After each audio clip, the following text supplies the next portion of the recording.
So, good evening, everybody out there. Bhante. Evening.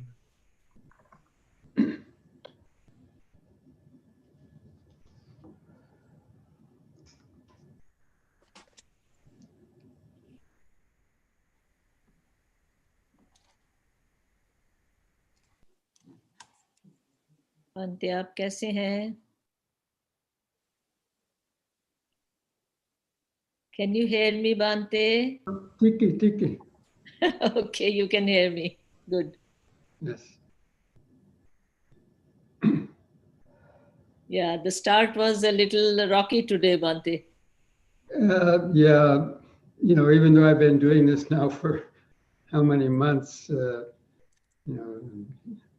It twice happens. a week, still sometimes there's something happens that causes some unknown. It happens with my yoga class every week. So you're not alone. I'm sure. And this is a simple kind of broadcast compared to Yes. some of the more complicated ones. Yes. I wonder what the advanced version of Zoom would be. They have more than 300 people or so. Yes.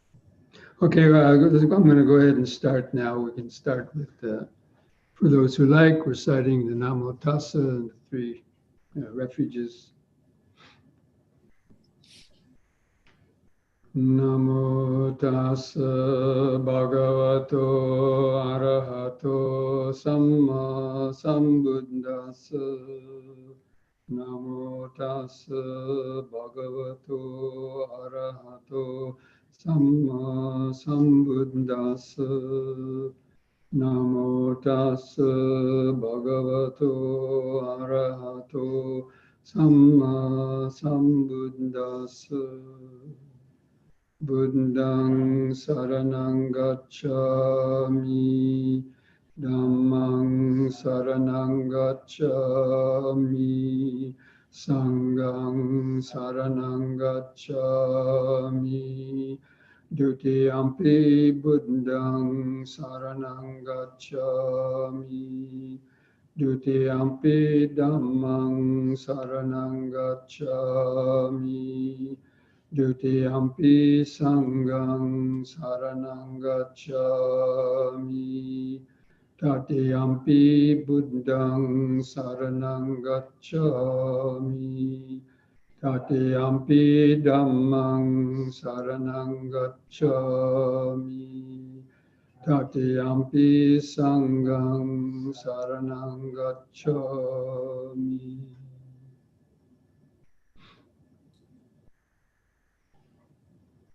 Welcome, friends, to this Wednesday evening Sutta class. And so the Sutta this week, we might cover two of them. They're kind of sister suttas, the greater discourse on the Cowherd and the shorter discourse on the Cowherd. The Maha Gopalaka Sutta and the Chula Gopalaka Sutta in the number 33 and number 34, the Majjhima Nikaya. So for those who may not know what a cowherd is, it's usually, people in India or Asian countries who tend their flocks of, could be cows, usually cows, cowherd, of course, but there's a goat herd or whatever you're tending. And usually they take their cows out early in the morning and try to find some pastures for them, or have to cross some rivers to go to different pasture grounds, and they have to take care of their cows. So, and if they don't take care of their cows, then their cows get in trouble, or if they wander in other people's pastures, they get shot, or they get in some kind of trouble. So this was a simile of this greater discourse of the cowherd. Is a simile that the Buddha gave as to the similar qualities that a cowherd has to have to keep the herd safe and bring it to maturity and so on. In the same way with our Dhamma practice. So there's these same kind of qualities that are attributed to our Dhamma practice, that a Dhamma practitioner has to have also to take care of their own Dhamma practice for the students and so on.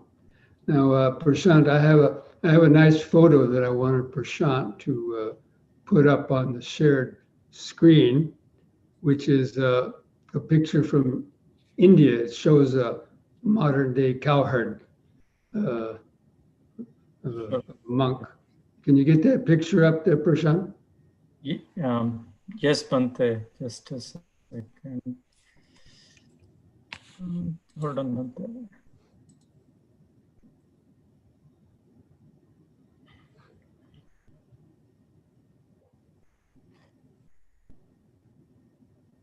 Bhante, can you see it? Yes. Okay. So if you see that picture, I'm telling the cows not to go in a certain place. They might get in trouble. So I'm herding the cow in that sense. So they understand my signals. Okay, you can put it to the side or put it off now. So in India, when I used to travel in India, I got a lot of great pictures that depict, even in the modern day, pictures that the Buddha was talking about that happened in India, 2,500 years ago, like, the cart wheel follows the foot of the ox, or and other nice things. So whenever I saw a situation in India that reminded me of some Dhammapada verses, so I would take a picture of that. Anyway, now let's get back to the sutta. So the Buddha was giving a talk to the monks in the Jetavana in Savatthi. So I'm going to read this part of it. The monks, when a cowherd possesses 11 factors or qualities, he is not capable of keeping and rearing a herd of cattle. What are these 11 factors? Here, a cowherd has no knowledge of forms. He is unskilled in characteristics. He fails to pick out flies' eggs. He fails to dress the wounds. He fails to smoke out the sheds, the cattle sheds. He does not know the ford, how to cross the rivers. He does not know what it is to have drunk. He does not know the road. He is unskilled in pastures. He milks dry, and he shows no extra veneration to those bulls who are the fathers and leaders of the herd. When a cowherd possesses these 11 factors, he is incapable of keeping or rearing a herd of cattle. And then he says, so too, monks, when a monk, or let's say even in the case of a meditator, a lay meditator, you all, it could also pertain to, people that meditate in general, but he's talking to the monks. When a monk possesses 11 qualities, he is also incapable of growth, of increase in the Dhamma, of fulfillment in this Dhamma and discipline. And what are the 11? And basically, they are the same 11 qualities. I'm not going to repeat them right now, but or repeat them again later. So the same 11 qualities that a monk or a meditator has to have to make sure their progress in the practice of Dhamma goes smoothly. And so then he says, how does a monk, so this is the first quality, how does a monk have no knowledge of form? So here, a monk, or let's say, a meditator in general, a monk does not understand as it actually is. Thus, all material form, whatever, is just comprised of the four great primary elements and of the derived elements. That is how a bhikkhu has no knowledge of form. So, this implies, having insight and understanding into the nature of the first aggregate of material form that we've talked about a lot in past talks. So that the material form means anything of the material world, where a human body, a tree, a rock, anything comprised of form basically is just the four elements of earth, fire, water, and air. Or as I've mentioned so many times, the earth vibration, water vibration, temperature vibration, and motion vibration. And basically, to keep it simple, that, what is this solid, seemingly solid body that weighs 140 pounds and with flesh and bones and things that seem hard. Actually, if you break it down, this body is just comprised of billions of cells. And cells are comprised of millions of molecules. And molecules are comprised of just atoms. And atoms are comprised of, electrons, which are basically just energy. So in reality, material form is just made up of, atoms and basically condensed energy, what I like to call condensed energy. So billions of just electrons compressed together then create molecules and cells, and billions of those pressed together then form material matter, whether it's a mountain or a human body or a lake with the water element and so on. So anyway, that is how we meditate on material form. But a person doesn't know how these forms arise. So that's not being skilled in the knowledge of forms, mean taking to things to be solid and real and then getting attached to them. And so that is the meaning of how a person is not skilled in the forms.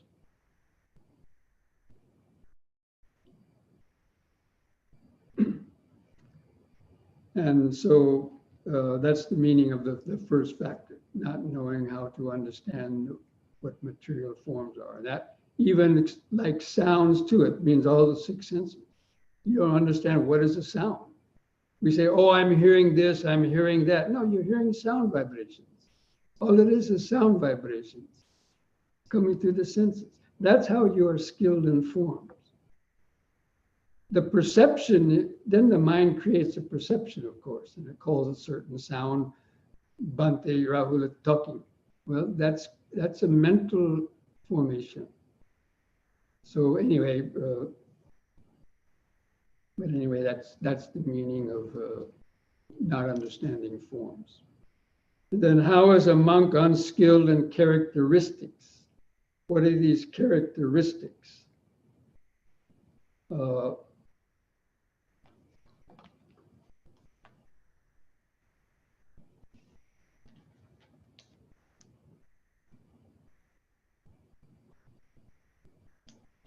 Actually, how is a bhikkhu unskilled in characteristics?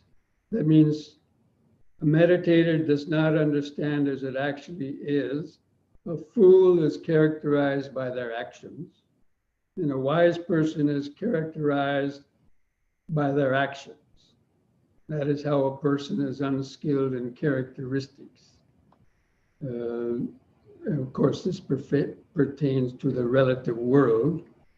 So we see a person acting in an uncontrolled way, doing a lot of foolish things. Okay, we call him a fool. Well, some people might say, well, that's just your opinion. Well, there's certain things in the relative world. The Buddha also living in the relative world, and you have to distinguish what is unwholesome and what is unwholesome. That's why some people say, oh, killing animals is not unwholesome. We do it all the time. We got to hunt, we got to eat. They're not skilled in the characteristic of understanding what is wholesome. Or if they go around using all kind of bad speech, they think it's okay, right? President of the United States going around doing all kinds of wrong speeches, and 75 million people think it's okay. So, people are unskilled in terms of the relative world. So,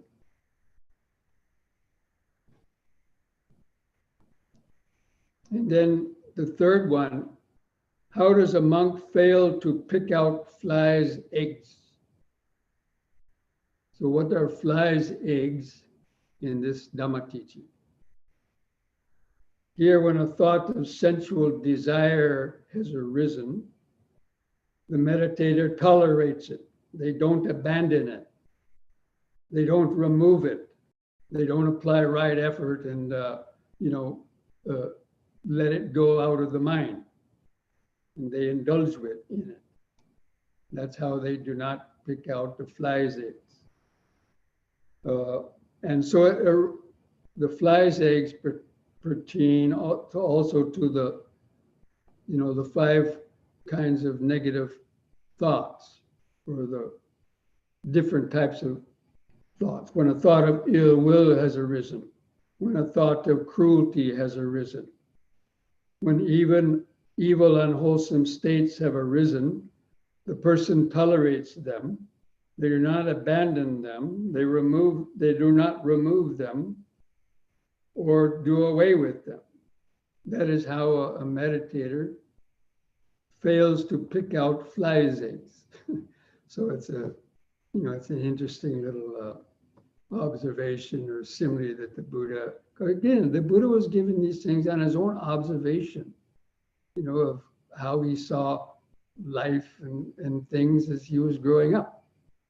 So if you allow flies' eggs, you don't pick them out, the flies will multiply. So the same way, if we don't pick out our evil, unskillful thoughts, then they also multiply in terms of the habits of them get stronger, and we form more and more attachments and so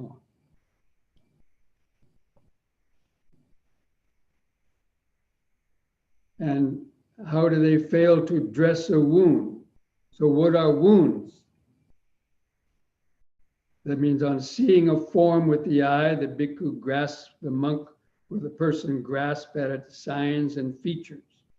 So they focus only on the object of the mark of beauty in an object.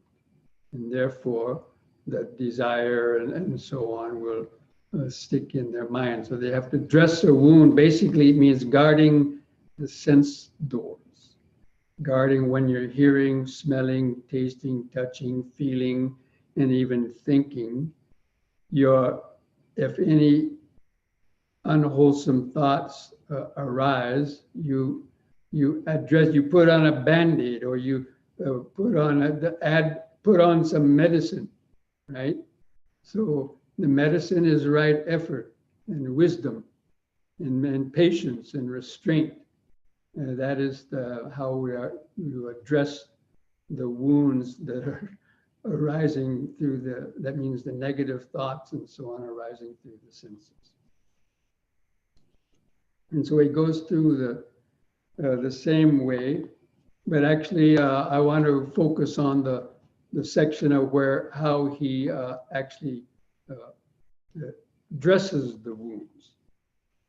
So how does he not dress them is the opposite. So I'm going to just skip to that part. So how does a meditator have knowledge of form? Here the meditator understands as it actually is. All material form, whatever kind, the four elements, is just comprised of the four elements. And the material form derived from the four great elements. That is how a bhikkhu has knowledge of form. How is a bhikkhu skilled in characteristics? Here the meditator understands it as it actually is. A fool is characterized by their actions. A wise person is characterized by their actions. That's how a monk is skilled in characteristics. Because at that time there were a lot of ascetics and so-called self-proclaimed holy men and teachers who are going around professing different stages of enlightenment or whatever, but they were acting foolish. And some people bought into their foolishness, thinking that those foolish kind of actions were the mark of an enlightened man. So they were not skilled in characteristics to discern, a shaman or somebody who's acting in that way and fails to discern the characteristics of a wise person. Such as maybe they saw somebody meditating, so, wow, look at that ascetic, they can meditate up in the air or pull diamonds out of sand or something. But not recognize somebody who's sitting under a tree, enlightened, or who cannot do those things but has attained enlightenment. So they might think that people are going around and doing various sort of rites and rituals or other things, are more useful than somebody who's more reserved and who has actually attained enlightenment and not using, foolish speech and so on. So how does a monk pick out flies' eggs? So they basically, whenever those evil, unwholesome thoughts arise, the thought to break any precepts and so on, then they apply the right effort of mindfulness and then the right understanding and right effort. That's the way that you prevent the unwholesome thoughts from taking over your mind and to replace them with the opposite of the wholesome thoughts. That's the way you prevent the evil thoughts from gaining a hold in your mind and gaining power. It would then cause you to actually, let's say, break the precept. So, and how does a monk dress the wounds? On seeing a form with the eye or hearing a sound with the ears, smelling a smell with the nose, tasting a flavor with the tongue, feeling something on the body, thinking something into the mind, they do not tolerate it if it's a negative one. Or they do not grasp at the signs and features of those objects. So if the eye faculty is left unguarded, or our other sense faculties are left unguarded, then the mind and the unwholesome tendencies such as greed, hatred, and delusion, or jealousy, envy, ill will, and the whole gamut of unskillful thoughts will, take over. So that's how we dress the wounds. And you dress them with the same things by using right mindfulness, right understanding, and right effort whenever you notice any of these things coming up. That's why you have to be aware of your eyes, ears, nose, tongue, and body.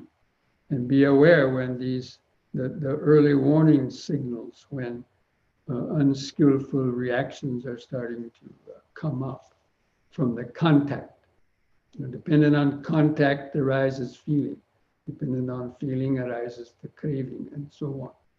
So that's why guarding the senses is a very important aspect for a meditator.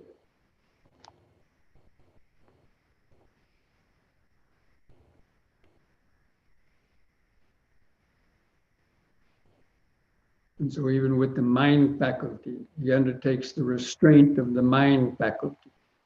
That means restraining our mind from proliferating out its various types of papancha, proliferating thoughts. That is how a meditator dresses the wounds. And then how does a monk smoke out the sheds? What's smoking out a shed?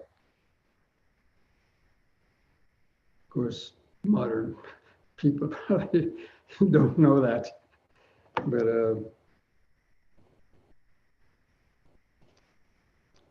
it's here a person teaches the Dhamma in detail as he has learned and mastered it.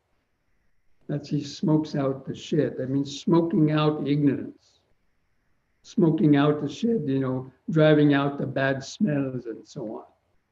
So by teaching people Dhamma, if they've learned it, hopefully the bad smells, that means the negative, there are negative emotions and other these unskillful types of thoughts and emotions gradually will get smoked out. That means if the person practices it. And or smoking them out of one's own mind also, by continually fortifying our mind with the Dhamma. And how does the person know the ford?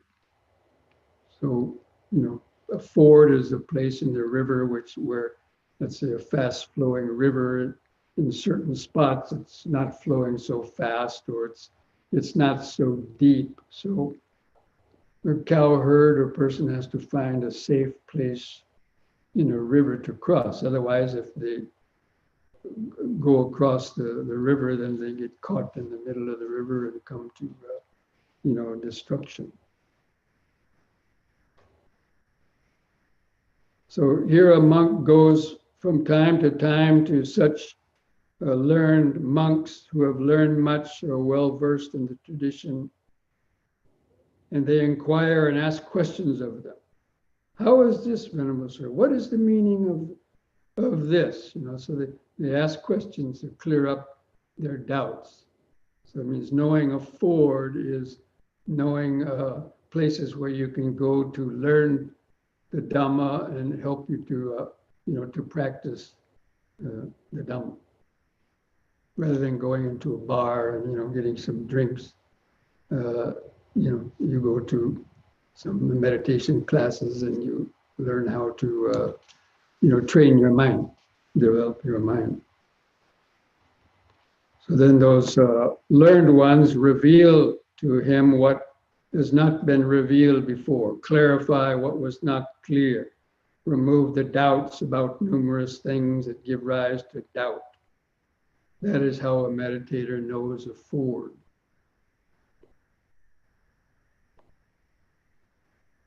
And how does a meditator know what it is to have drunk?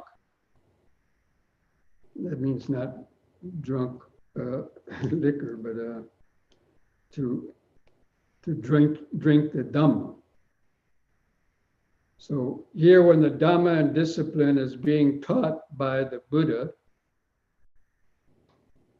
the monk gains inspiration in the meaning, gains inspiration in the Dhamma, gains gladness connected with the Dhamma. That is how a bhikkhu knows what it is to have drunk. Some people will go listen to a Dhamma talk, but their mind will be full of all kinds of whatever pride and other negative, and they're not able to really listen to the Dhamma talk because of their intervening thoughts, or their judgments, or their criticisms of the teacher or whatever. So they're not able to drink. They haven't drunk the nectar of what is being set. So that is the meaning of, knowing what it is to have drunk. Because when you hear a Dhamma talk that kind of inspires you or clarifies some doubts, it brings some gladness to one's mind, and it generates your enthusiasm to want to practice more. And how does a meditator or a monk know the road? Now this you should easily probably understand. Here a monk understands the Noble Eightfold Path as it actually is. Right view, right thought, right speech, right action, and the rest. I'm sure you all know that. So it's, the road is the Noble Eightfold Path. And how is a monk skilled in pastures? So a cowherd has to take the cows out to find a suitable pasture. If he lets them pasture in a place where there's some poison weeds or grass, then the cows will get sick or die. And so he has to know what are good pastures that have good, healthy type of grass, and also pastures that are lawful, not going to some other farmer's field where the farmer might then come out and shoot them or something else. So he has to be skilled in the pastures. So for a monk, these pastures are the four foundations of mindfulness. So these are where the monks, the meditator's mind should always dwell. Mindfulness of the body, mindfulness of feelings, mindfulness of the mind, and mindfulness of the Dhamma. There's different categories of Dhamma. That means understanding the five aggregates, the six senses, the five hindrances, the factors of enlightenment. These are where the meditator should put his mind out to pasture. That means constantly trying to bring back and reflect on these four foundations of mindfulness, whenever, throughout the day, in order to keep nourishing the mind in healthy food, and to prevent it from eating the wrong types of food. So we go out, we eat the wrong types of food also, right? Because of our greed and so on. So the Dhamma, in that way, the Dhamma is the wholesome type of food for our mind. And then how does a monk not milk dry? And that means not taking advantage of, well, for a monk, it refers to not taking advantage of lay supporters. So there might be some very generous lay supporters who invite the monk to, to tell them, if you need anything, tell me, I'll get it for you. And so the monks, out of greed, they might start demanding too much. And then that might eventually, they get too greedy and start wanting more expensive things or other things, so that might weaken, upset the lay supporters, that the monk is getting too greedy. They might lose their faith. So, so that means basically it means taking advantage of other people's generosity or their compassion, taking advantage of it by asking and wanting more and more and more, and so on. So you have to know how not to do that, so you can sustain the faith and so on of the people that support you. So the same, you could also, the same way could apply to lay persons that meditate, not taking advantage of others in different ways. And how does a monk show extra veneration to those elder monks of long standing. So here the monk maintains bodily acts of loving kindness, both openly and privately towards the elder monks. They maintain verbal acts of loving kindness toward them, maintain mental acts of loving kindness, and shows the appropriate, respect and so on to people that you learn Dhamma from. So maybe it's not even a monk, but it could be, anybody that you really, you've learned something from in your life, whether it's in Dhamma, or it could be even, when you were growing up, your parents or other teachers you had in school that really helped you in a way to have that, respect and gratitude for people that have helped you, in your life, learn the good things that were useful.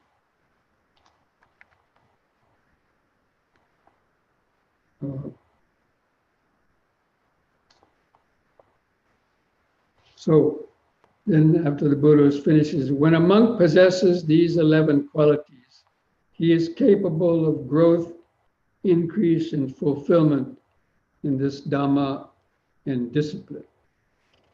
And that is the end of the sutta. Now, I'm hoping that most of you, if you haven't already, you'll go back and read that sutta, because I didn't have time really to go through and read the whole thing. But let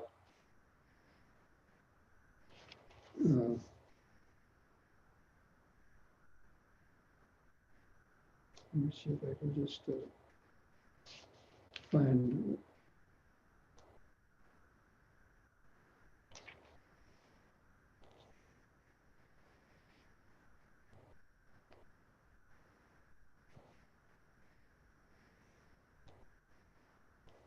So anyway, I hope that you go back and read that the sutta from the beginning to the end.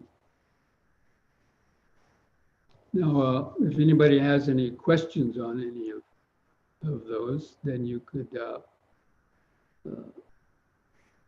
write it down in a chat. This looks like, of course, it looks like there's one chat. Somebody who I think has been in India. For those who have no experience with tending to the cows, he's talking about the picking out flies' eggs.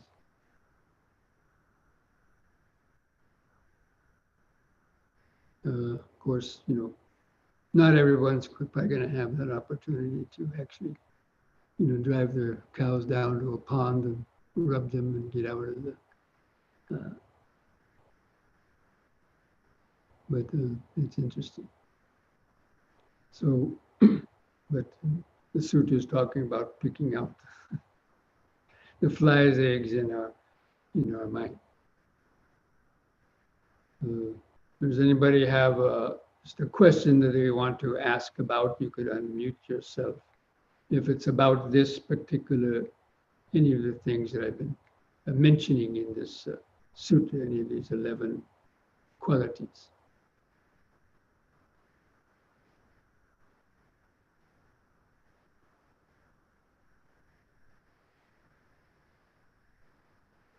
If not, I would go on to the Chula Gopalaka Sutta, or the shorter discourse on the Cowherd. Bhante, there is a comment. Yes. Or It says, these 11 qualities are similar to the 10 commandments for lay people. What are these 10 commandments for lay people? You'd have to explain. I'm not sure what the 10 commandments for lay people are. It doesn't sound like they're similar to those 11 qualities that we had been discussing, but if somebody can enlighten us on you're talking about the 10 commandments of Christianity? And that's the only kind of word I've seen Okay, so somebody's saying, I think he means the Christian 10 Commandments. Well, that's a whole other discussion if we get into trying to, read those and try to make comparisons. There could be some similarities. There could be, but that would take a whole another hour to go on to if we were to do that. Any other questions about?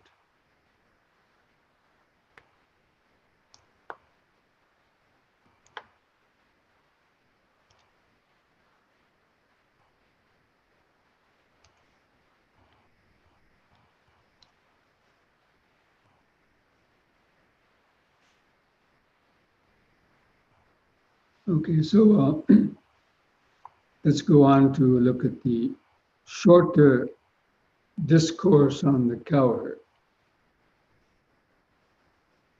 So the monk again the Buddha was addressing the monks.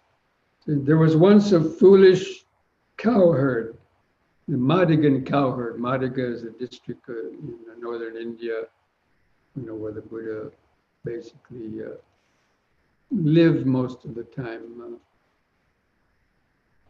But he said there was a foolish cowherd who in the last month of the rainy season, when the rivers were swollen up, with water, and the rivers were much deeper and running much faster. He said, without examining the near shore, without examining the further shore, the cowherd drove his cattle across the river at a place that had no ford. So this is an instance where the cowherd does not know a ford. He doesn't know how to find the ford in the river. So he ran his cattle across just some place where he thought maybe it was okay, but it wasn't.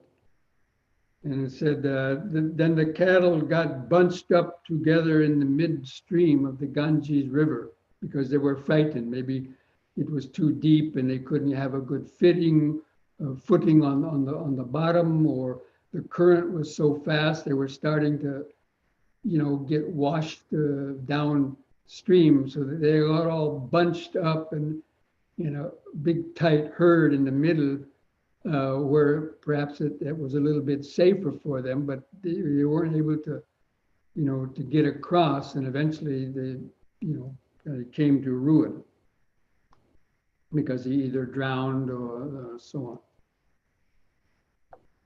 So why was that? Because that foolish cowherd in the last month of the rainy season, again, when the rivers were swollen and running fast, they did not examine the near shore or the further shore.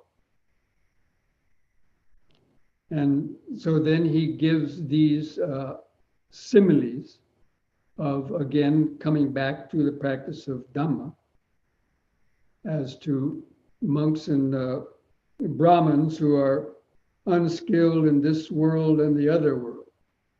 So this shore and the further shore, these are terms that the Buddha used a lot.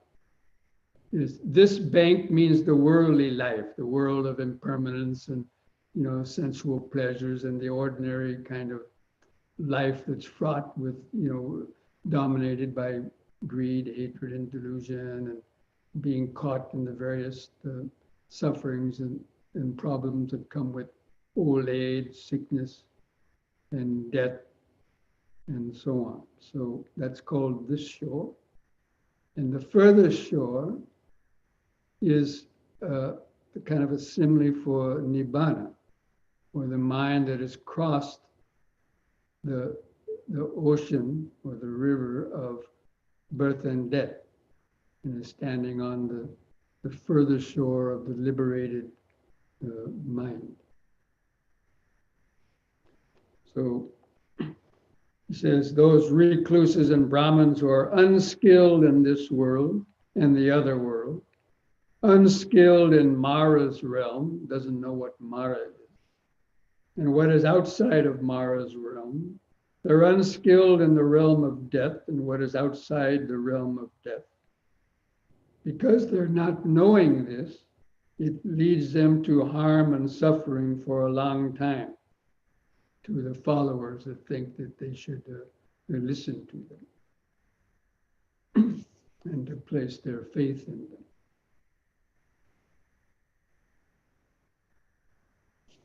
But then he talks about another cowherd.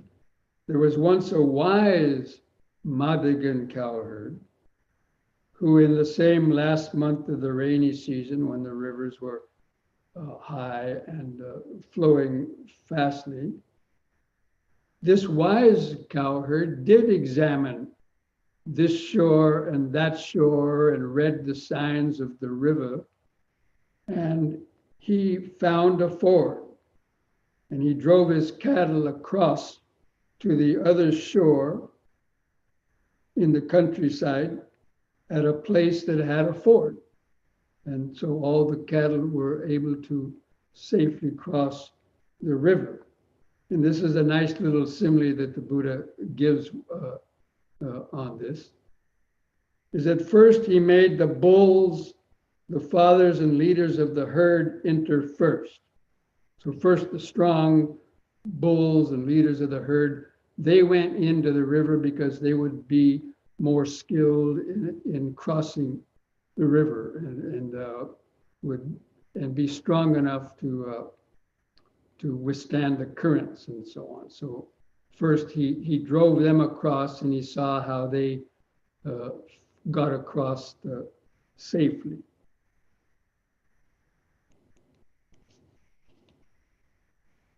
And then he made the strong cattle, and the cattle to be tamed enter next. And they too were able to cross the stream of the Ganges and get safely across to the further shore. Then he made the heifers, that means I guess the female cattle, and young oxen enter next. And they too were able to safely cross the stream of the Ganges and got to the other shore. And then he had the calves and the feeble cattle enter next. And they too, following the lead of their mother and the cattle before them, they were able to safely cross the river and get to the further shore. And then he said, at that time there was a tender calf just born. So just a newborn calf, maybe, hardly maybe an hour or two old, we don't know, but a tender newborn calf. And the mother was already on the other side. So the mother was, lowing and being urged on by the mother is lowing, probably, making some sound. They saw their child, their young calf on the other side, and, they were, come on. So the young calf also, the newborn calf was also to get across safely to the other side.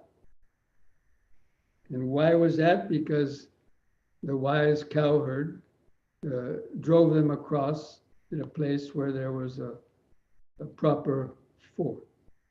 So the Buddha then gives a simile of how that applies to practitioners of the Dhamma and the stages of enlightenment, the stages of crossing to the further shore, which basically means the stages of the entering the stream, once returning, never returning, and the arhats who have crossed the Mara's realm and have got their feet planted on the other shore, at least in those different stages of enlightenment.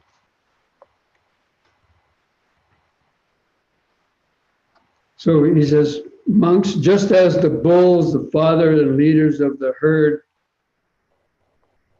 got across the Ganges River, so too those monks who are arhants, with the defilements destroyed, who have lived the holy life, done what had to be done, laid down the burden, reached their goal, destroyed the fetters of being, and are completely liberated through final knowledge. They are like those bulls and leaders of the herd that got across to the furthest shore safely. And then, having taught the others, just like if you know the story of the Buddha, he didn't really. He waited until they got 60 arahants, the first 60 arahants, to become enlightened under the Buddha. Then the Buddha said, "Now you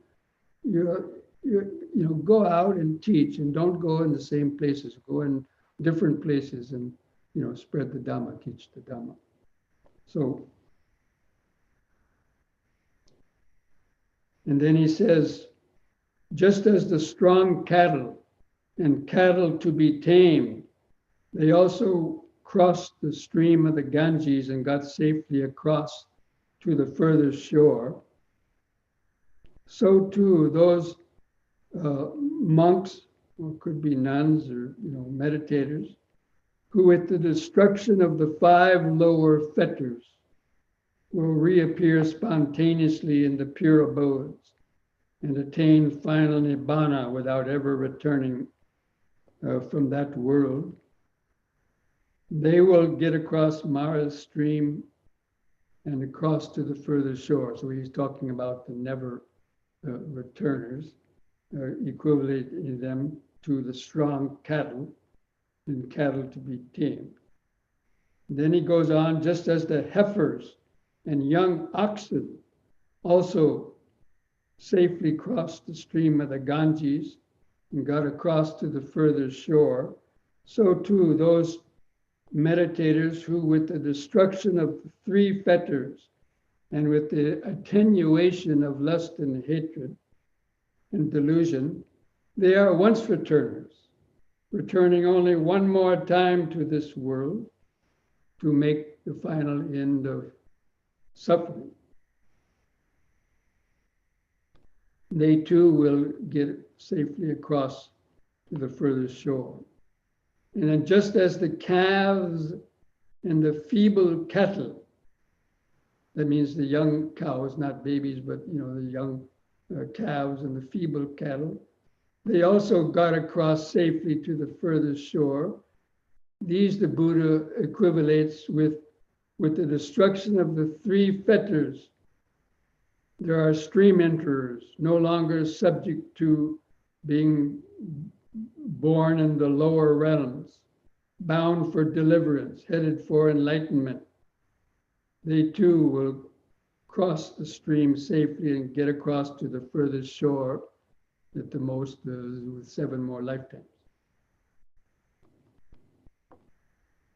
And so he equivalates even stream enterers to just calves and feeble cattle, because they're also considered trainees that have just started actually getting their feet on the Eightfold Path, even with entering the stream.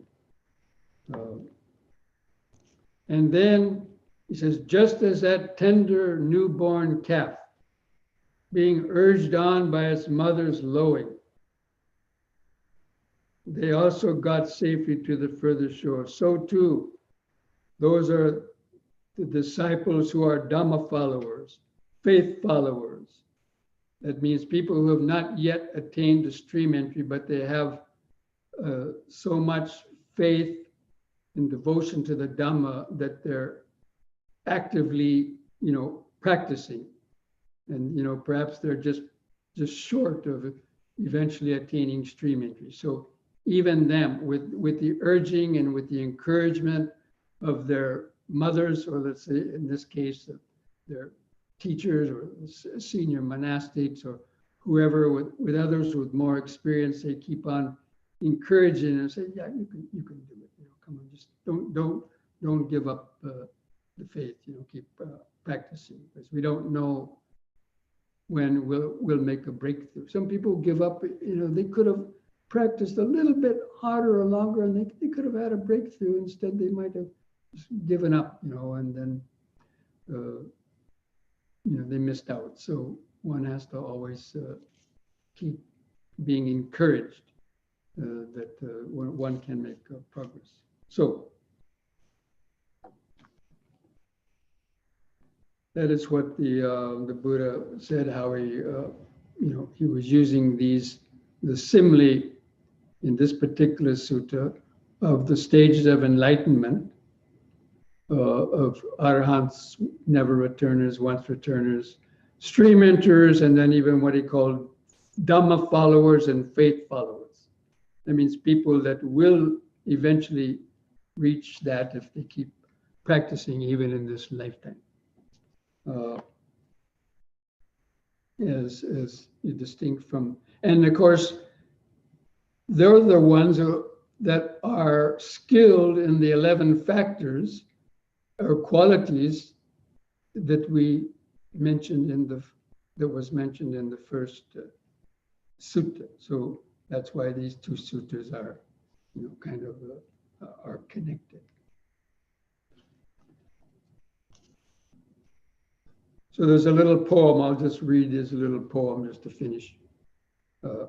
Both this world and the world beyond are well described by the one who knows, and what is still in Mara's reach, and what is out of the reach of death. Knowing directly all the worlds, the enlightened one who understands opens a door to the deathless state, by which the safety of Nibbana may be reached. For Mara's stream is breasted now, its current blocked, its reeds removed. Rejoice then, monks, mightily, and set your hearts where safety lies.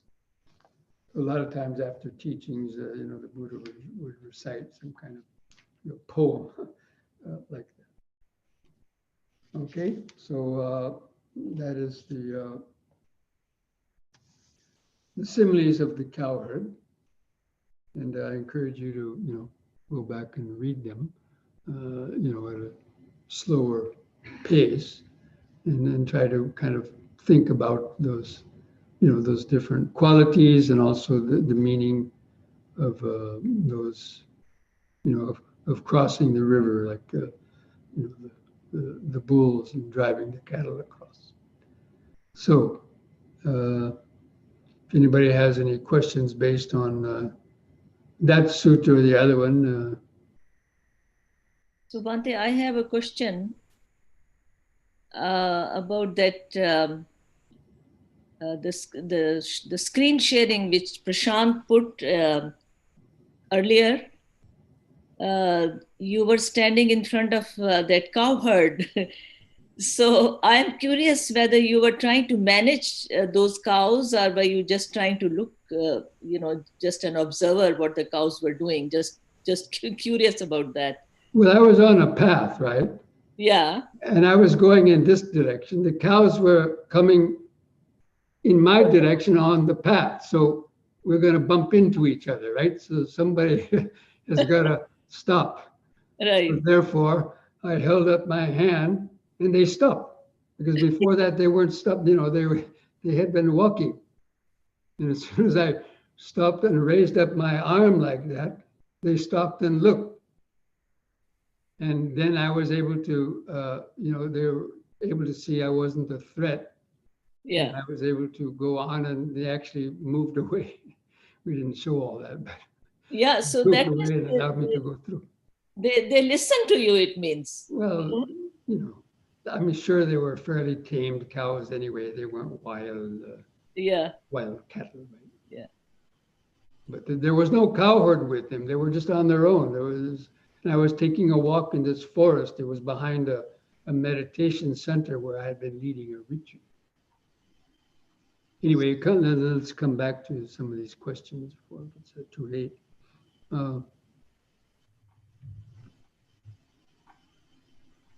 So it looked like Bhaskar. He must have, maybe he was a Bhaskar. Did you all herd cattle when you were young in India? Maybe so. Most people lived out in the countryside. Yes, we had a lot of cattle. Yeah, that's good. See, so people will learn. Anybody who did that, they'll understand what the Buddha was talking about. What does skilled in Mara's realm mean? Mara is a simile for ignorance and the delusions that come up in our mind that are trying to trick us or to prevent us from giving our effort to want to improve our life. So basically, it's a kind of an analogy or a simile for Mara. It's also called the death, the Lord of Death. So it's because, we're going to talk about this on Sunday's Dhammapada verse about mindfulness is the path to the deathless and mindfulness is the path to death. But anyway, Mara is a recurring word, but basically it means the delusions within our own mind. And so we have to learn Mara's tricks. We have to learn the tricks of our ego and our unconscious mind that are always tricking us and to say, no, it's okay. Go ahead and indulge your desires. Go ahead and do this, do that. Follow your desires. Do what you want. Don't listen to these religious fanatics. And all that stuff. There's no result of karma. It's all these kind of thoughts and doubts that people try to put in our mind. All these would be regarded as being Mara. So understanding the tricks of Mara.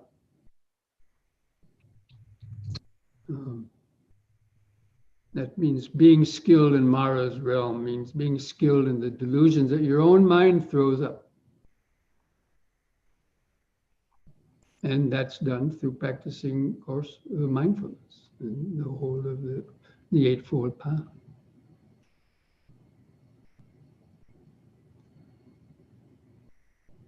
With the practice, how does one know one has reached the breakthrough?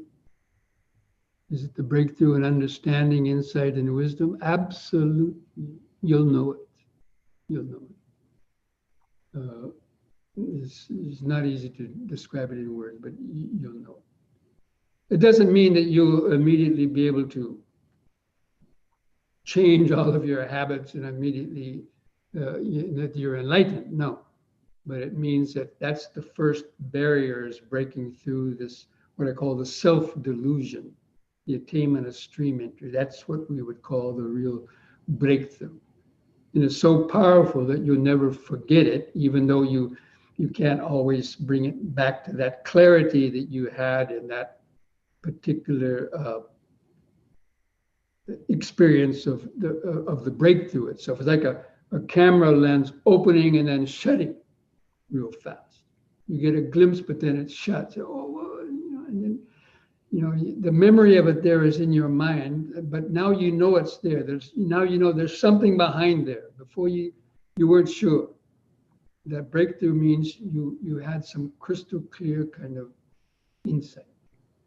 And that may be something different for different people, but it's something you won't forget, and that's usually what hooks people onto the Dhamma and cements their faith and so. Okay, friends, it's also we've gone over our sort of hour and so on, so looks like that's the end of the questions too. So thank you for all of those, and so we will have a short few minutes break and then come back to do a few stretches and then sit for our meditation practice. Okay, so see you back in a few minutes.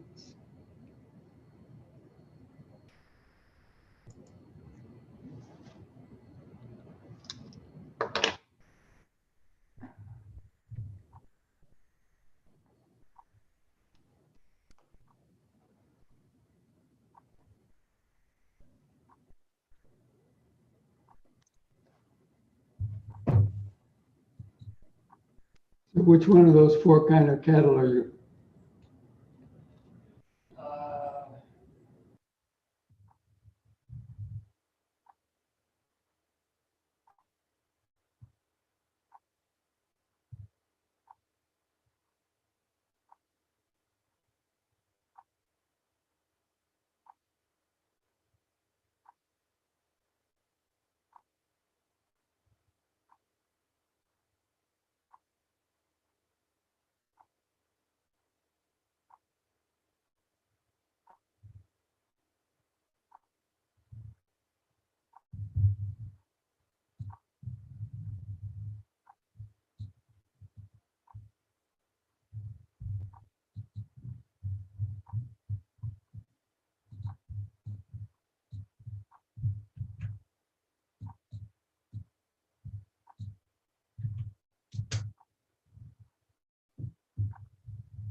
Okay, friends, go ahead and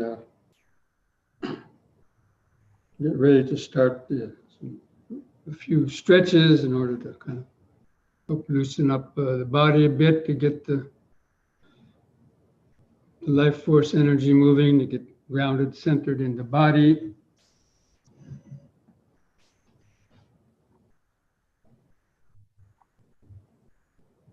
Just try to find a place to stand behind your seat. Adjust my camera. Just try to stand straight. Relax your arms, shoulders, sides. Feel your feet pressing the floor. Gently close your eyes. Try to feel the height and the weight of the body over your feet. Feel the head balanced on top.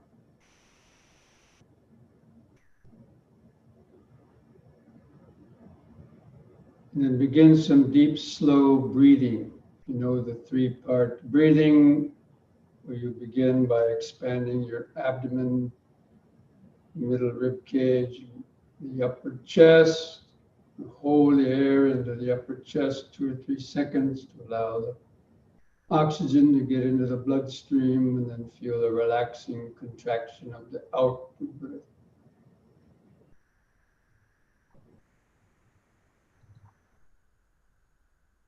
And we do these movements with that same coordinating with that deep, slow breathing.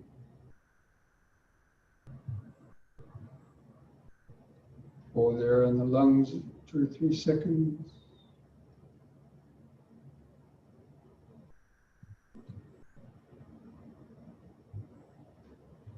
And on the next in breath, raise the arms over the head and open your eyes. Watch the screen if you need to. Interlock the fingers and straighten the arms. And stretch your head back. Look up at the back of your hands. On the out breath, turn the palms down and touch the top of your head.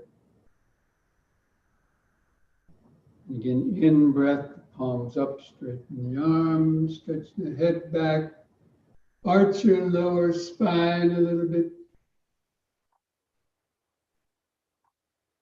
Out breath, touch the top of the head.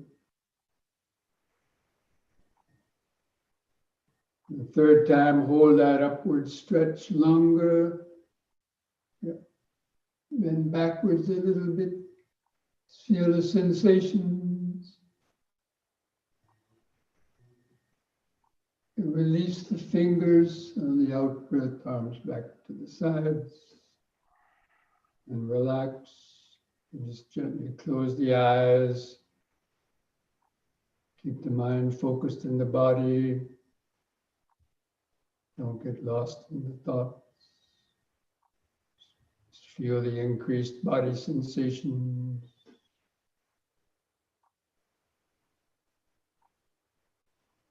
Just feel your feet pressing the floor. Remember that you're standing. Standing.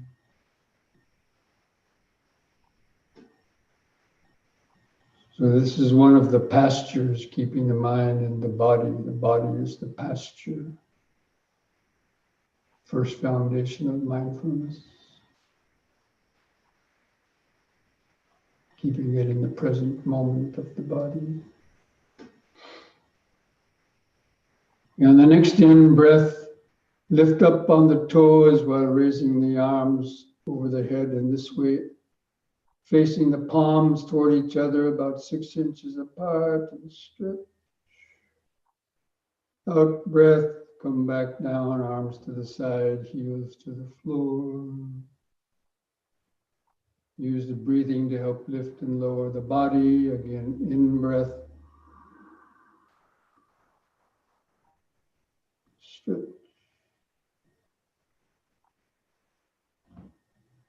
Out.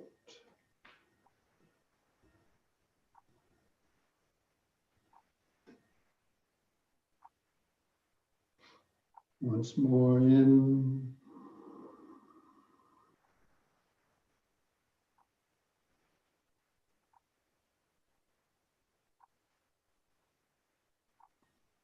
Out.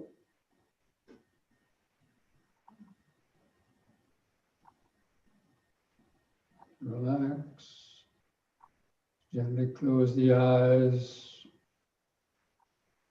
Keep feeling the increased sensations, pulsations.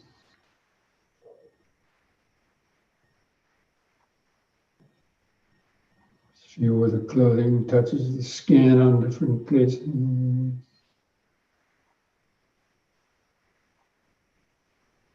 If you can't feel any of that, just remember standing, standing, standing. The posture of the body.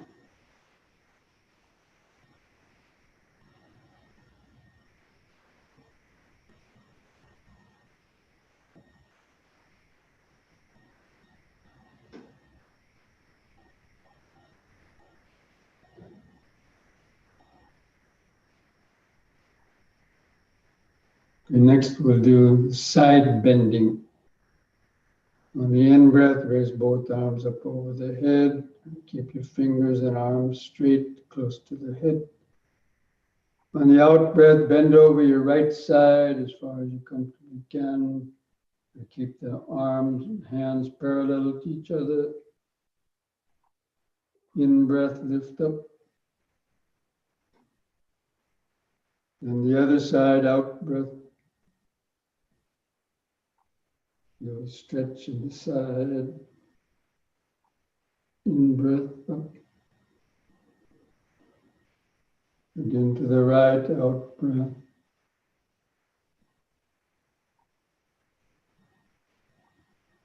In.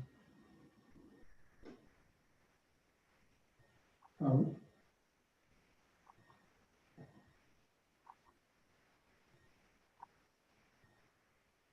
In. Once more to each side.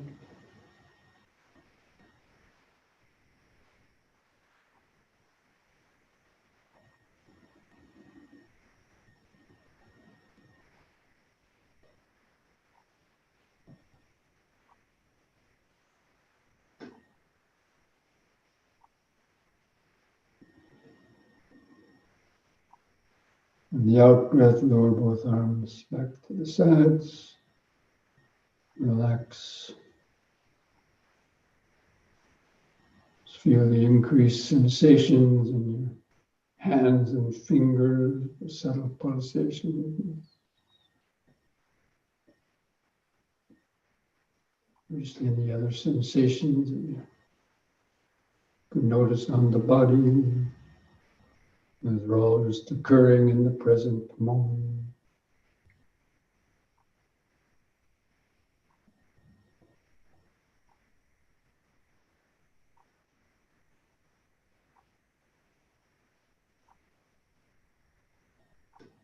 Just remember standing, standing,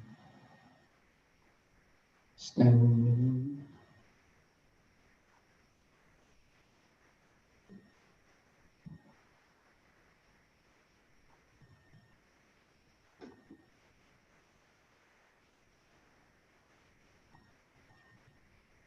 This one last exercise, the head turning. On an in-breath, turn your head to the right as far as you comfortably can. Look over your right shoulder. Turn your eyes to the right, a bit further kind of behind. On the out-breath, turn the head 180 degrees back to the left. Concentrate into the neck vertebrae. Feel or imagining them loosening up. Looking over the left shoulder. Turn the eyes to the left. The in-breath back to the right.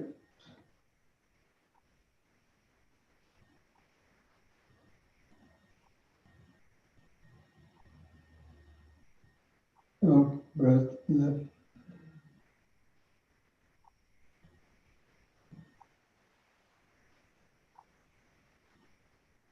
In breath, right.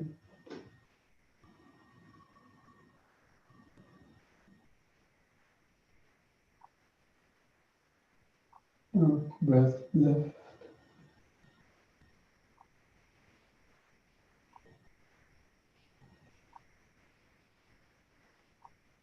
And then extend breath, let the head stop in the center.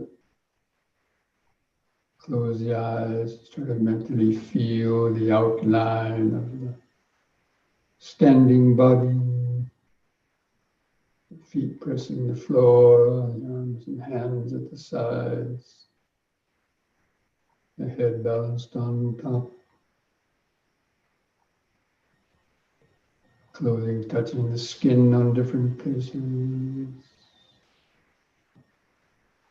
All those different sensations which give rise to the idea of a standing body. It's being skilled in forms, knowing how the idea of a standing body gets created in the mind through the accumulation of so many different sensations, memory, perception.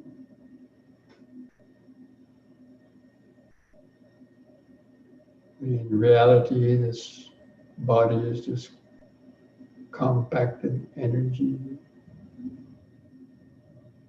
compressed electrons.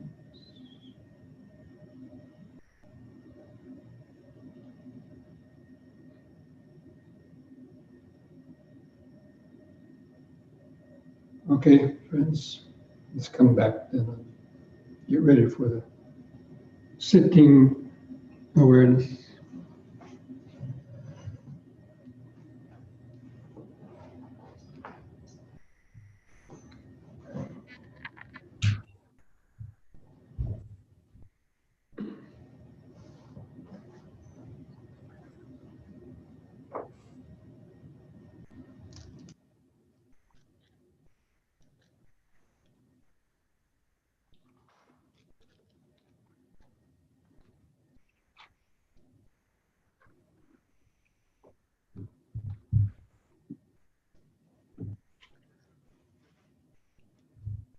So as I usually do, I'm going to turn off my video so that just to listen to the gradual progression of the meditation, focusing in yourself. Just try to sit straight, keeping the spine erect, the head and spine in a straight line. Gently close the eyes. Place your hands either resting on your legs or one on top of the other, in your lap or against the abdomen. And focus your attention down to where the buttocks press the seat. Just feel that contact, the weight of the body, the buttocks pressing the floor. Feel that sensation of hardness, of pressure. See if you can notice the left buttock or the right buttock sensation.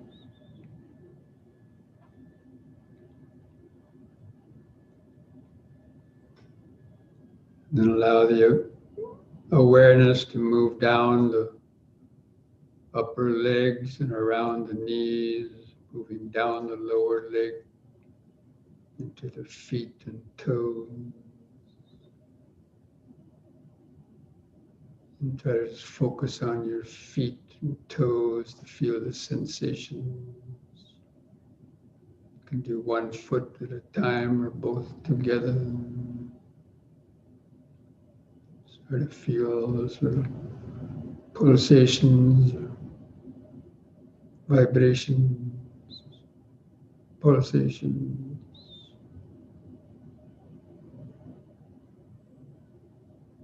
Just understand that this body is sitting.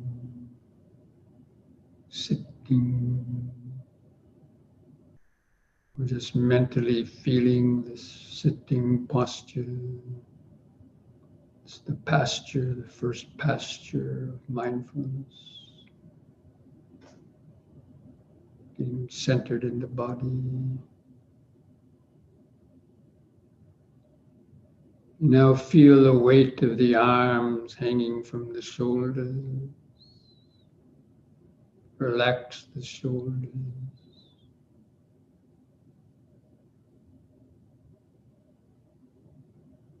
Feel where the clothing rubs against the skin of your shoulders, your upper arms, your chest.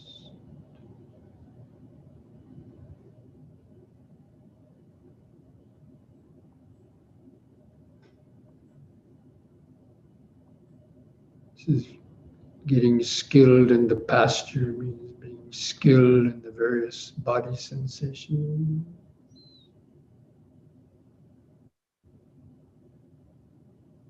Then feel the head balanced on top of the neck.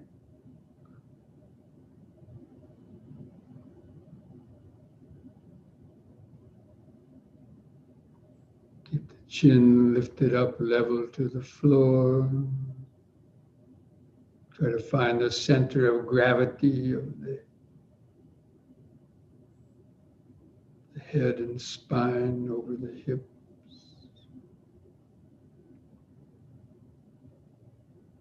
Just move the whole head and spine backward a little bit until you feel that tipping point where you might tip backwards. And then just back off that a half an inch. Try to just feel that erect posture, but relax. Just feel your face. Try to feel the skin stretched over the front of the skull, your forehead, the nose, the chin. The prickling sensation.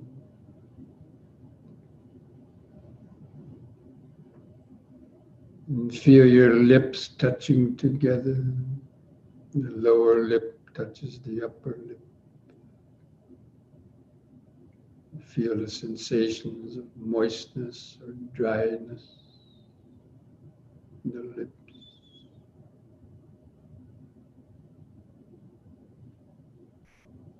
And also the water element is the sensation of either being dry or moist or fluid.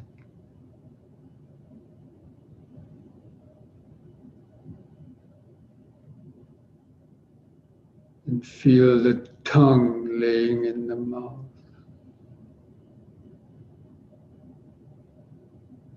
Soft flesh of the tongue is the earth element. Feeling of moist saliva in the mouth, the water element.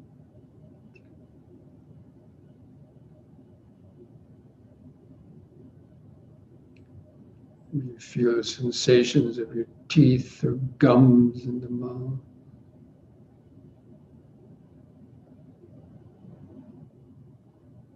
Just the raw sensations.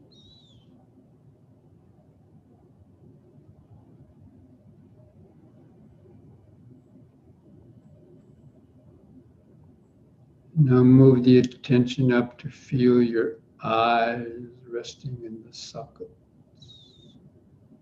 And the eyelids stretched over the eyeballs. Try to hold your attention there, kind of like behind the eyes. Gazing around your eyeballs. Just feeling the different sensations.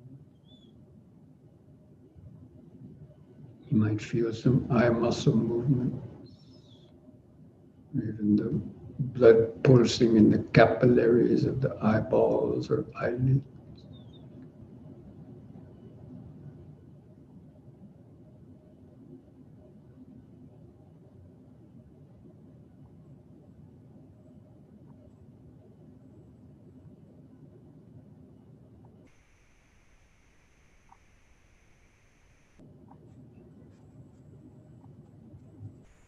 And from that point behind the eyes, let the awareness expand slightly to try to feel the outline of the sitting body.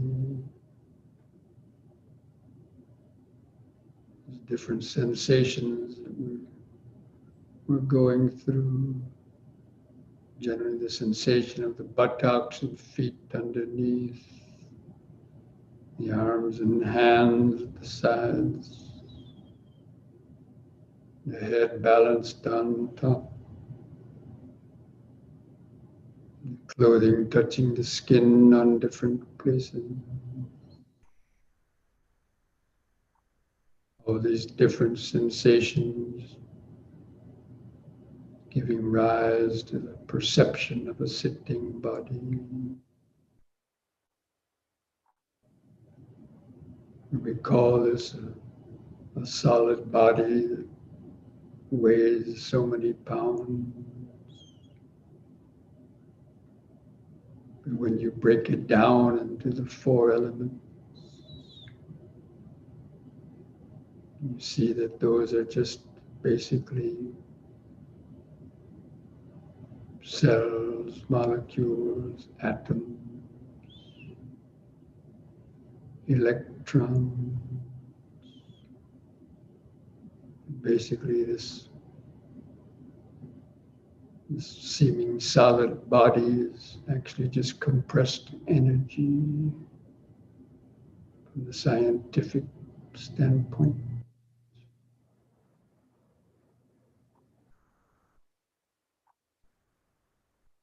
All material forms are made up of the same element. Just keep the attention there, just feel this vibrating, pulsating body. Just try to hold that outline of the body in the mind's eye. And then begin some deep, slow breathing again. Try to take a few seconds to breathe in, expanding your abdomen, rib cage, and upper chest. Hold the air in for 2 or 3 seconds. Allow all the oxygen to get into the bloodstream and out to the body. And feel the relaxing contractions of the out breath. Just take a few more breaths, cultivating this basic mindfulness. Breathing in, letting go of the past and future. Breathing out, sitting here and now. Breathing in, letting go of the past and future. Breathing out, sitting here and now.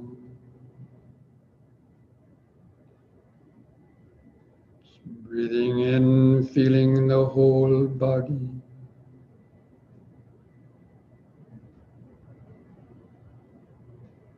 Breathing out, feeling the whole body. We're going to count our breaths from 1 to 10 to try to develop a more continuous, deeper concentration. Try to continue to take some deeper regulated breaths to help stay centered. And with the next expanding in breath, mentally count 1. Hold the breath in 1 or 2 seconds. And with the contracting out breath, also count 1.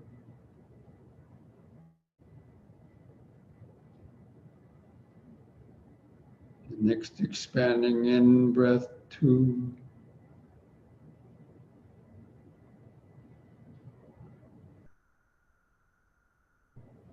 Contracting out breath, 2.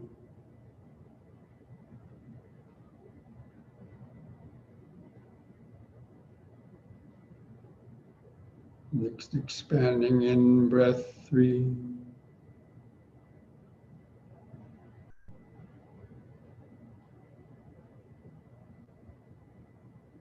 Contracting out breath 3.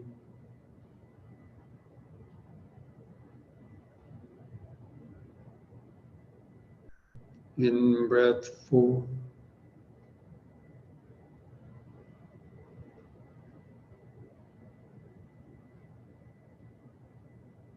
Out breath 4.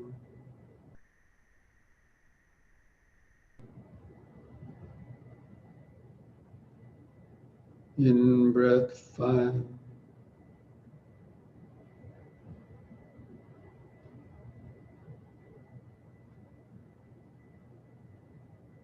Out breath 5.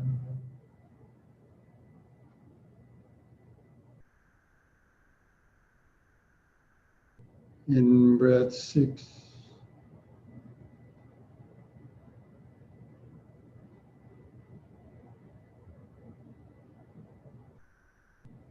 Out breath 6.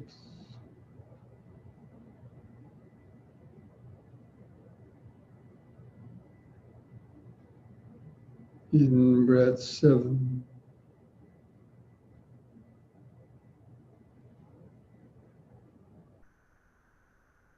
Out breath 7.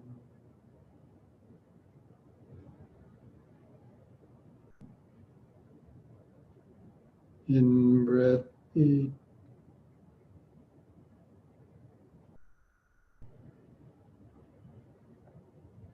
Out breath 8.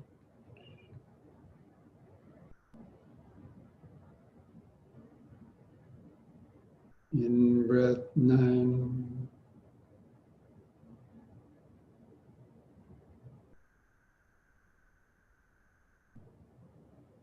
Out breath 9.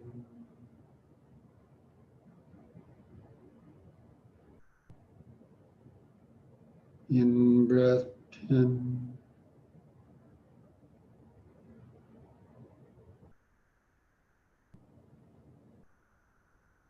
Out breath 10. Now discontinue the counting. Discontinue controlled breathing. Just letting the breathing return to its own uncontrolled rhythm. The shorter breaths. Continue to feel it. Follow the movements of the breathing with mindfulness.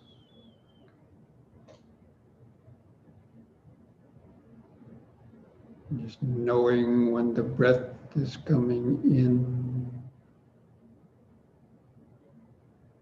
and knowing when the breath is going out. You know it by feeling it, feeling the sensation.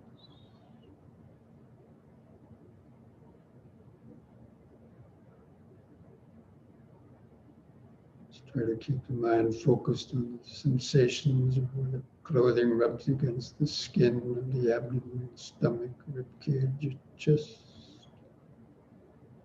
as it's expanding and contracting. It's always changing.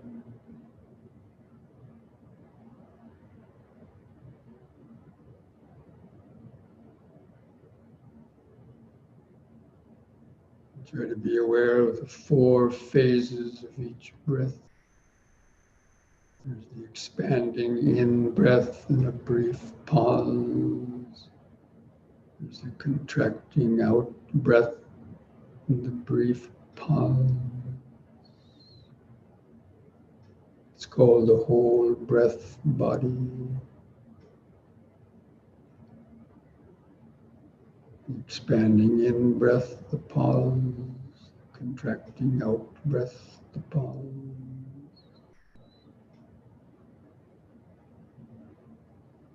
This breathing body is going on within the larger physical body.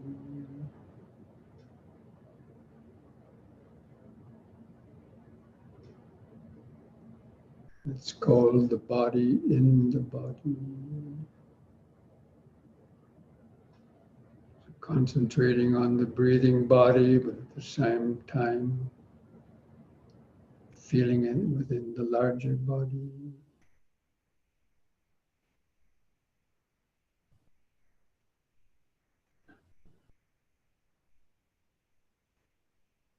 You can just make these brief mental rememberings to help keep the mind focused.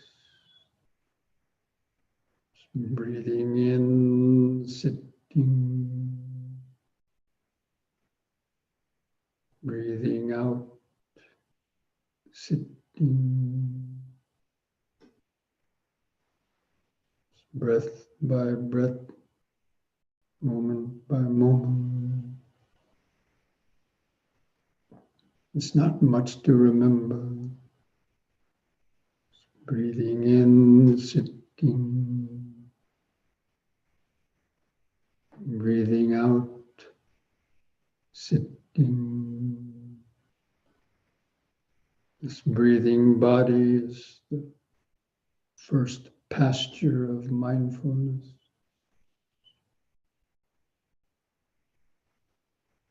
Knowing the posture is to be grounded and centered in the body, feeling all the different sensations. And knowing form, how the idea of a sitting body arises in the mind. Through perception, sensation and perception and memory.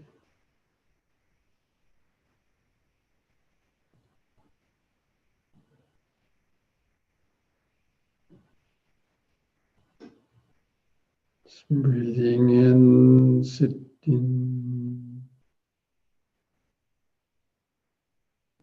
Breathing out, sitting.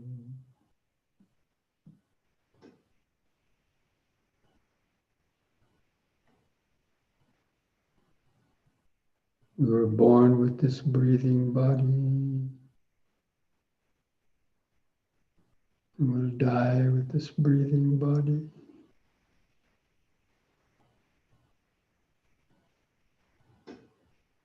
This breathing body is the true home for consciousness. It's our connection to the present moment. It's our connection to awareness.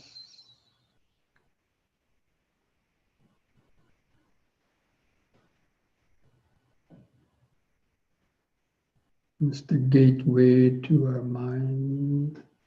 It's the gateway to feelings, mental states, and the subtler Dhammas.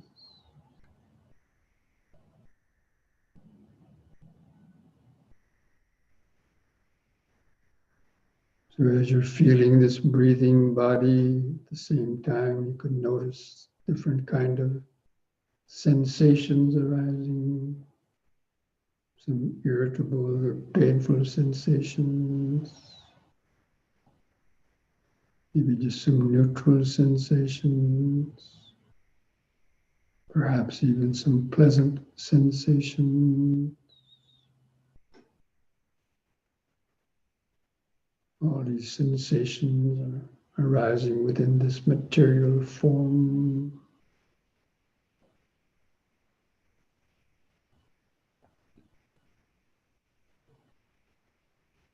But the mind reacts to them, remembers them as this is painful, this is pleasant, this is a neutral feeling. What do these feelings do in your mind? They produce various types of thoughts, likings, dislikings. Memories are triggered off because of these sensations.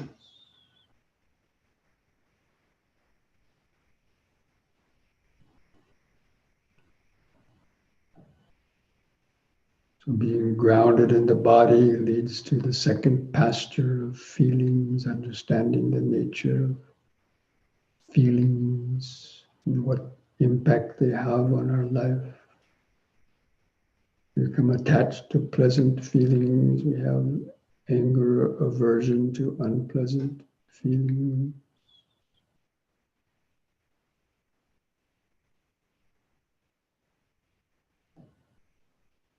All these feelings arise through all six senses, pleasant, painful feelings through our eyes, through the ears, through the nose, tongue, and body. Even the mind, you have pleasant memories or unpleasant memories. But they're all occurring within each breath. Within each round of breathing, hundreds of thousands of feelings are arising and vanishing, which leads to the mental state, the third pasture of mindfulness. It's contemplating the mind's reaction to sensation, the different moods and emotions the mind gets caught up in.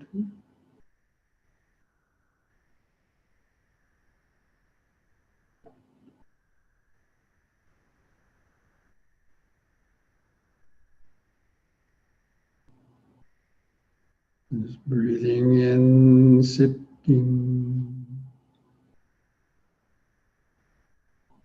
Breathing out, sitting. Sensations come and go. Feelings come and go. Perceptions and thoughts and emotions come and go.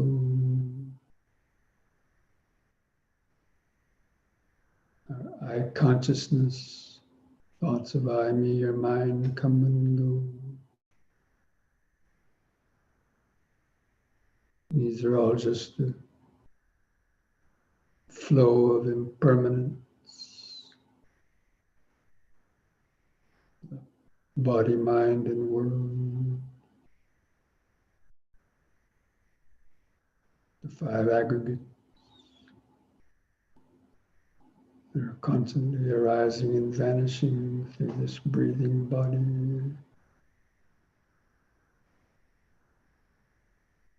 That's why this is the first pasture of mindfulness. If you're not centered and grounded in the body, it can be very difficult to clearly see the feelings, mental states, or subtle dhamma.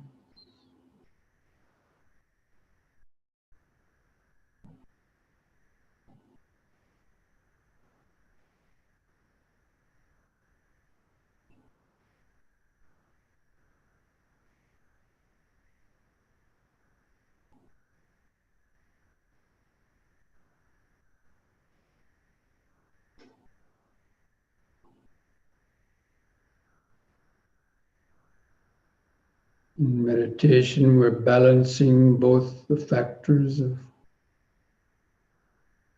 concentration and mindfulness, or alertness.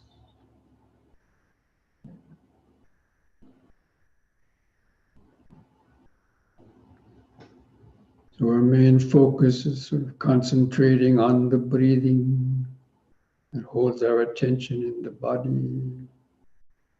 And then the alertness allows us to see the various sensations, thoughts, feelings, perceptions that are continuously arising and vanishing through that breathing awareness, the breathing body awareness.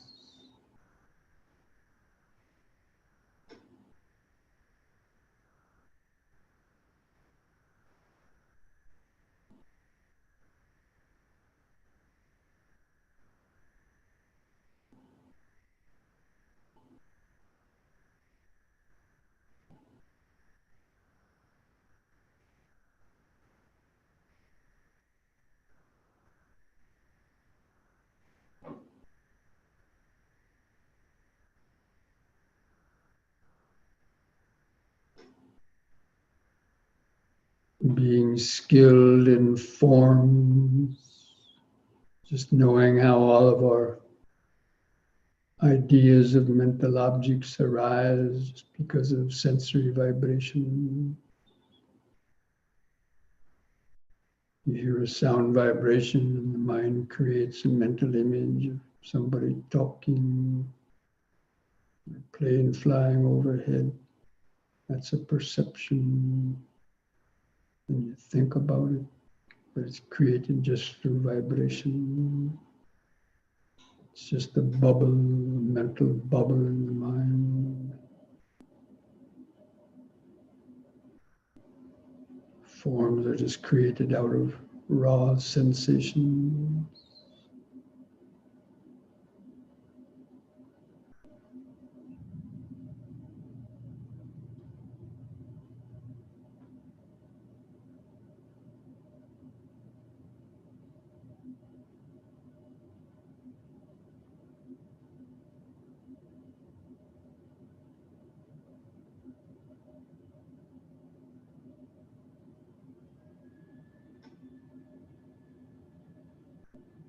Any negative thoughts arise in the mind, those are the flies' eggs. Remove those negative thoughts, sensual desire, aversion, the five hindrances. Or to dress the wounds of conceit, anger, other types of emotion.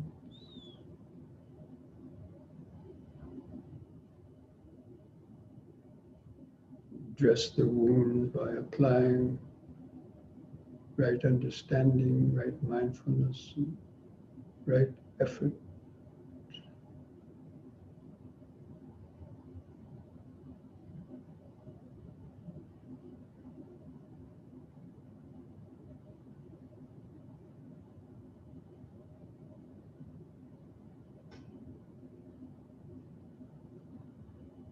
You know what it means to having drunk the Dhamma,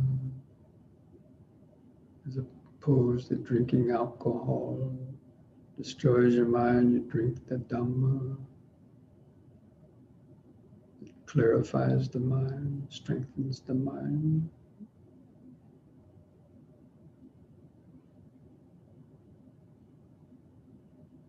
You know the ford, studying the Dhamma, by reading the suttas or hearing talks from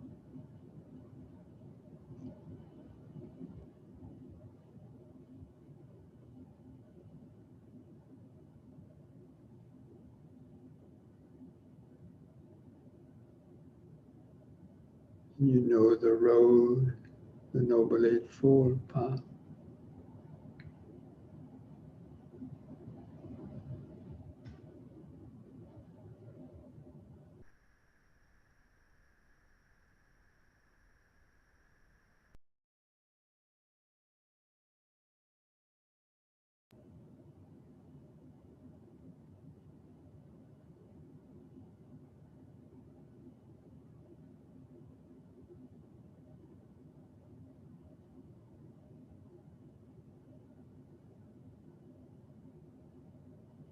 And most people studying the Dhamma or meditating, many of them are still like those tender little newborn cows. They need constant prodding, encouragement. If they keep studying and practicing, they'll also eventually take that first step into the stream, follow the other leaders who've gone through that stream and crossed the shore to the further shore.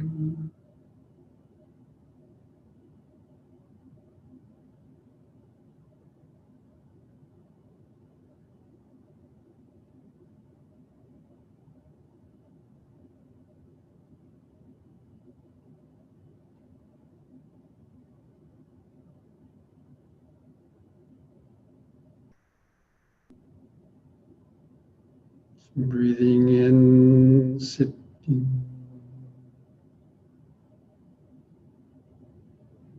breathing out, sitting.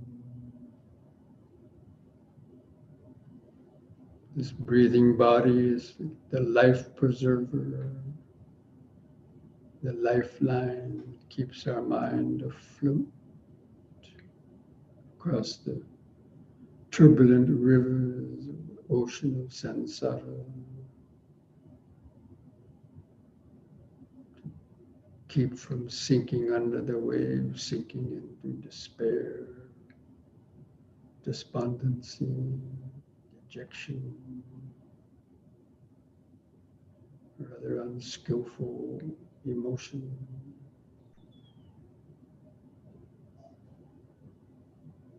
This breathing body is the constant lifeline to the present moment. To avoid getting swept away by the past or future, greed, hatred, and delusion.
What feelings, perceptions arise based on that sound contact?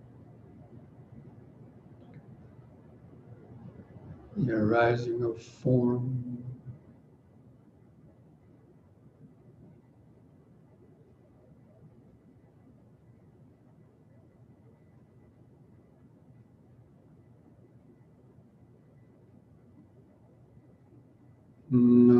Tejanam apanyacha anyanati ajaito yam hijarancha panyacha Sinibbana Santiki.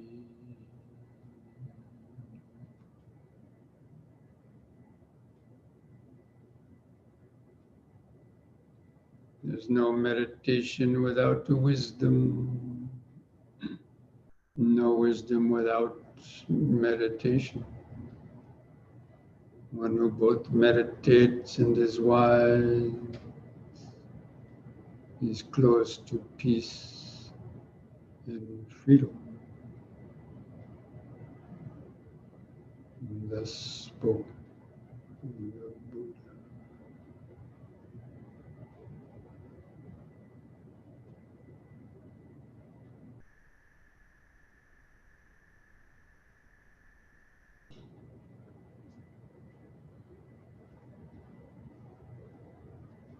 We'll spend the last couple minutes of meditation by doing some deep, slow breathing, sending out thought vibrations of metta to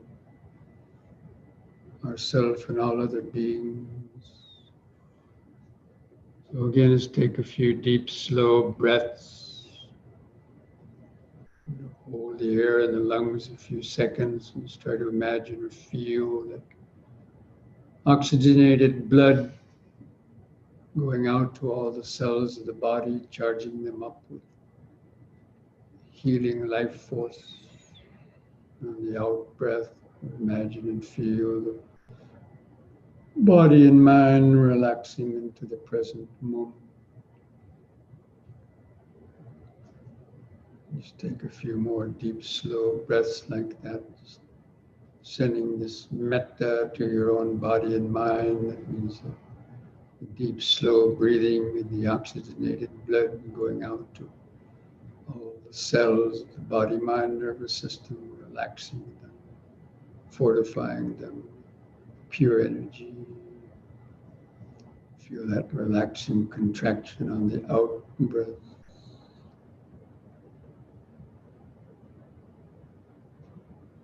Just thinking to yourself as you're breathing in, may I be well, happy and peaceful, free from suffering. And breathing out, thinking, may all beings be well, happy and peaceful, free from suffering.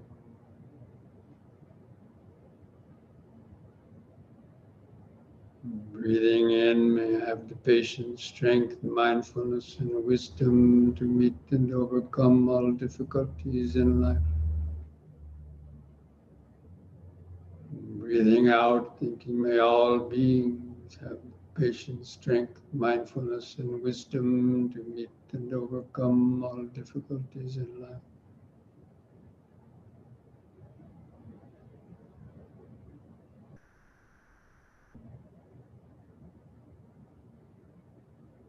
Breathing in, may I be well, peaceful, and wise. Breathing out, may all beings be well, peaceful, and wise.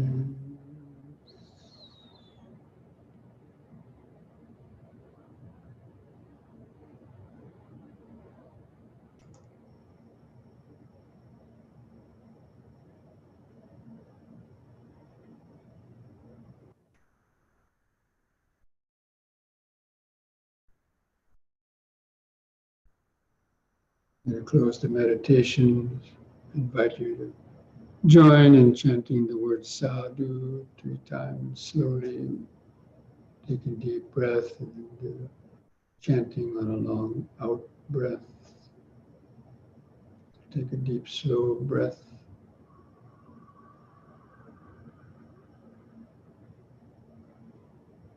Sadhu.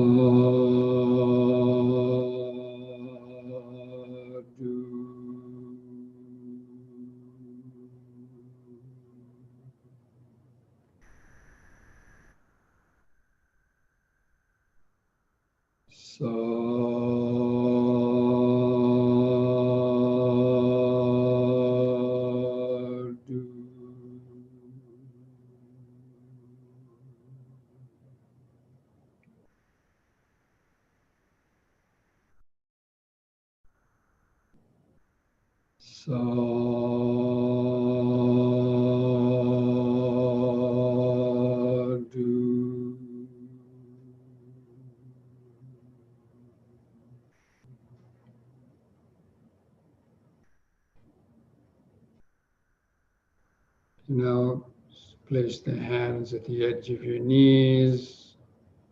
Take one more deep, slow breath while breathing in. Stretch your head back. Pull against the hands. Pull against the knees to arch your spine backward.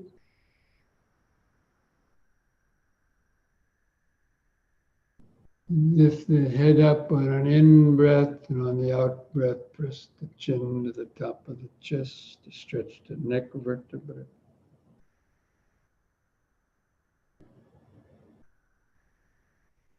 Lift the chin up level on an in-breath.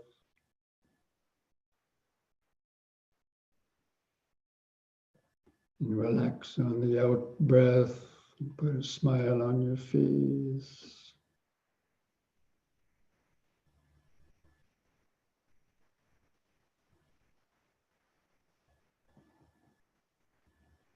Okay, friends.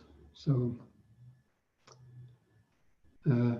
this brings our Wednesday evening Sutta study to a close, and I hope you're able to get that little tender, tiny calf across at least some of the river of your mind during that meditation.